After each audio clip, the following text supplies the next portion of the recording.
बचपन की किताबों में एक कहानी थी। पापा जब बच्चे थे,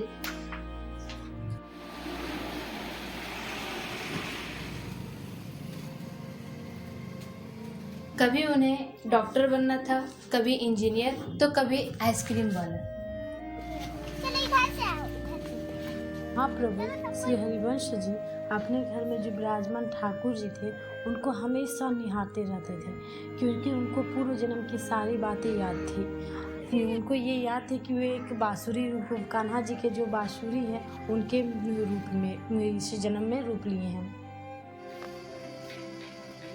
महाप्रभु जी का एक नियम था कि वे जल भी पाते थे तो ठाकुर जी के और लाडली जी के चरणामृत को पाते थे, और कुछ भोग भी पाते थे तो उनका जुठन पाते थे।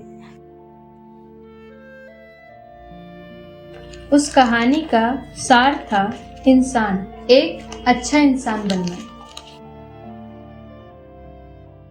गाड़ी, बंगला, घर, अच्छी नौकरी, क्या यही सब होना एक अच्छे इंसान की परिभाषा है?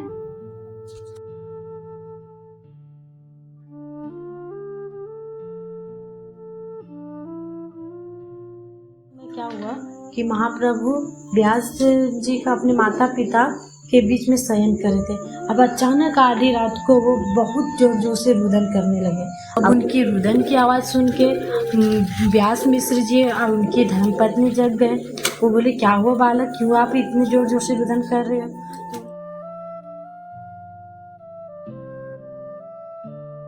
उन्होंने कहा कि मुझे बहुत जोर से भूख लगी है।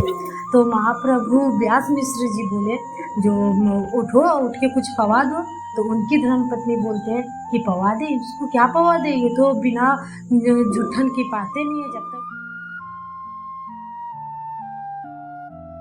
वीर महान बॉलीवुड के बड़े बड़े हीरो हीरोइंस, किस चीज की कमी है इन लोग के पास? खुशी, वो आंतरिक खुशी जो ना धन में है, ना दौलत में, ना रुपया में, ना पैसा में।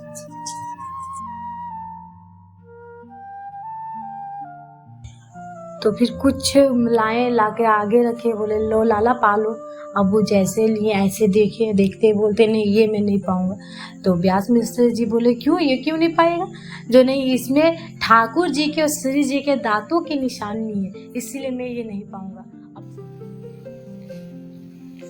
हनुमान का समर्पण, सेवक का कर्तव्य, लगता दहन और भगवान के लीला चरित्रों का आनंद उठाएंगे अपनी रोजमर्रा दिनचर्या के संग। जितना संतों के जूठन से प्राप्त होगा, प्रयास करेंगे आप संग बांटने का। जब महाप्रभु जी ने कहा कि इसमें तो प्रिया प्रीतम और लाडली जी के दांतों की निशानी है, तो ये तो अमन्या है, ये मैं नहीं पाऊंगा।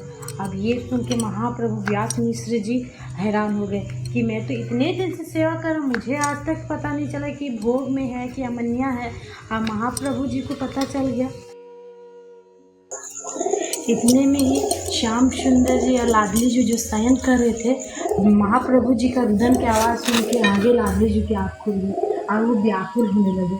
और उनको व्याकुल देख के श्याम सुंदर जी पूछते हैं, क्या हुआ किशोरी जी, आप व्याकुल क्यों हो रहे?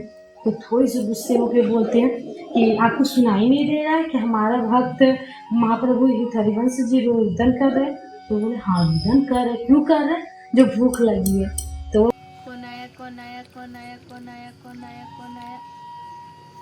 अच्छा, तुम खाता था? तो बोलते ठीक है, पवा देने बोली व्यास जी को। तो पवा देने बोले, कैसे पाएंगे, वो जब तक अमन्या तो पाते नहीं है और हमारा जुठन तो है नहीं, तो क्या पाएंगे? और अमन्या तो पाते नहीं है तो क्या पाएंगे बोलो? तो फिर श्याम सुंदर जी पूछते हैं, जो तो फिर क्या करें, चलिए उठ के अब हम ही लोग को कुछ करना पड़ेगा। फिर जो उनके घर में विराजमान थे वो उठ के लाडले आगे श्याम सुंदर जी नीचे उतर के कहीं से जल लाए और जल ला के किशोरी जी को बोलते हैं, आइए बैठिए, चरण दीजिए अपना। फिर जो उनके घर में विराजमान है वही छोटे छोटे अपना चरण देते हैं।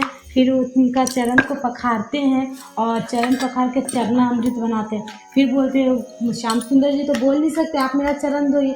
फिर अपना चरण स्वयं धोते हैं और धो के फिर चरणामृत लाते हैं, करते हैं। फिर चरण स्वयं पखारने के बाद ठाकुर जी के पास रखा जाता है। रात्रि के समय कुछ अमनिया रखा जाता है कि अगर ठाकुर जी को रात में भूख लगे तो वो पा ले। तो फिर जब वो दोनों का पाना हो गया तो फिर जो वहाँ पर पात्र रखा हुआ था सो एक दो पात्र ऐसे गिरा दिए और दोनों जल्दी जल्दी जाके शयन बिस्तर पर जाके पात्र गिरने की आवाज़ आई तो महाप्रभु जी जाके ऐसे झाँकते हैं कि कहीं हमारे ठाकुर जी को निद्रा में कोई अव्यवस्था तो नहीं हो गई।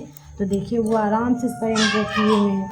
तो जाके पात्र उठाने गए तो पात्र उठाते ही देखते हैं कि वहाँ ठाकुर जी के चरणामृत रखा हुआ है जिसमें चंदन से पूरा अच्छा से पीली हो गई है। चरणामृत रखा हुआ है और जो वहाँ अमनिया प्रसाद रखा हुआ था वो भी जुट्ठन है। जो लड्डू पूरी रखी हुई थी वो आधी है। ये देख के महाराज जी बहुत खुश हो गए और लेके गए और जाके महाप्रभु सहित हरिवंश महाप्रभु के पास जाके रखे। ये देखे थे वैसे ही महाप्रभु बोलते हाँ ये भोग पाया हुआ है और वो पाने लगे। ये देख के व्यास मिश्र जी बहुत ही हैरान हो जाते हैं कि मैं इतने दिनों से सेवा कर रहा था, मुझे आज तक ऐसी अनुभव नहीं हुई और ये छोटा सा बालक जो है उनको इतना अच्छा अनुभव हो गया। जय श्री हरिवंश।